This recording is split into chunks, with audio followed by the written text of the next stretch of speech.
Assalamualaikum warahmatullahi wabarakatuh. Perkenalkan, nama saya Romi Mardiansyah, Prodi Agroteknologi.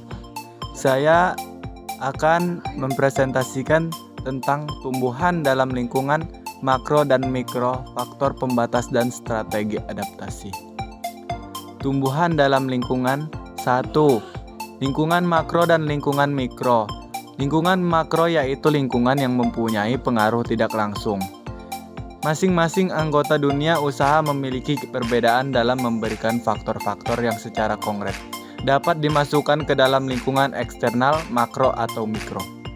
2. Lingkungan abiotik dan lingkungan biotik. Lingkungan mikro yaitu lingkungan yang mempunyai pengaruh langsung terhadap kegiatan manajemen. Lingkungan eksternal mikro diartikan sebagai faktor-faktor di luar rumah tangga, produksi, atau dunia usaha yang berpengaruh langsung terhadap kegiatan dunia usaha. Lingkungan abiotik yaitu lingkungan tak hidup atau non-hayati. Komponen lingkungan abiotik meliputi tanah, air, matahari, dan udara. Faktor pembatas. Pengertian tentang faktor lingkungan sebagai faktor pembatas kemudian dikenal sebagai hukum faktor pembatas yang dikemukakan oleh F. Blickman yang menyatakan jika semua proses kebutuhan tumbuhan tergantung pada sejumlah faktor yang berbeda-beda, maka laju kecepatan suatu proses pada suatu waktu akan ditentukan oleh faktor yang pembatas pada suatu saat. Fotoperiodisme sebagai faktor pembatas lama. Penyinaran relatif antara siang dan malam dalam 24 jam akan mempengaruhi fisiologis dari tumbuhan. Fotoperiodisme adalah respon dari suatu organisme terhadap lamanya penyinaran sinar matahari. Contoh dari fotoperiodisme adalah perbungaan, jatuhnya daun, dan dormansi. Strategi tumbuhan. Strategi tumbuhan terhadap stres merupakan suatu kondisi lingkungan yang dapat memberi pengaruh buruk pada pertumbuhan, reproduksi, dan kelangsungan hidup tumbuhan. Pada umumnya, stres lingkungan pada tumbuhan dikelompokkan menjadi dua, yaitu 1.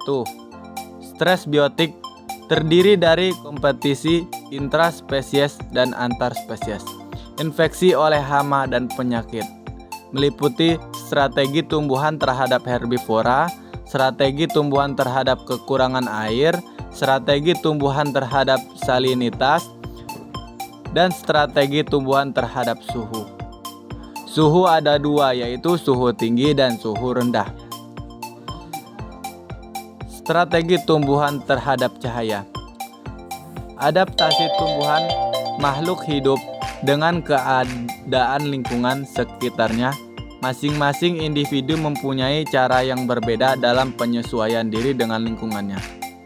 Macam-macam adaptasi. A. Adaptasi morfologi merupakan proses penyesuaian diri makhluk hidup yang memperlihatkan perubahan bentuk dan struktur tubuh. 2. Adaptasi fisiologi merupakan proses penyesuaian diri makhluk hidup terhadap lingkungan sekitarnya yang memperlihatkan perubahan sistem metabolisme dalam tubuhnya.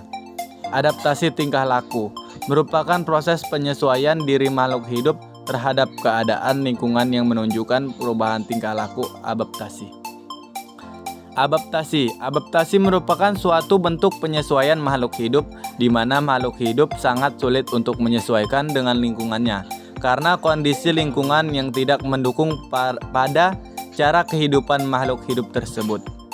Indikator ekologi. Indikator ekologi merupakan organisme yang dapat menentukan lingkungan fisik pada suatu daerah. Apakah lingkungan tersebut baik atau tidak? Teman-teman ada yang tahu tidak? Contoh indikator ekologis, serangga. Peranan serangga sangat besar dalam menguraikan bahan-bahan tanaman dan binatang dalam rantai makanan ekosistem dan sebagai bahan makanan makhluk hidup lain. Cukup sekian yang dapat saya presentasikan. Lebih dan kurang saya mohon maaf. Assalamualaikum warahmatullahi wabarakatuh.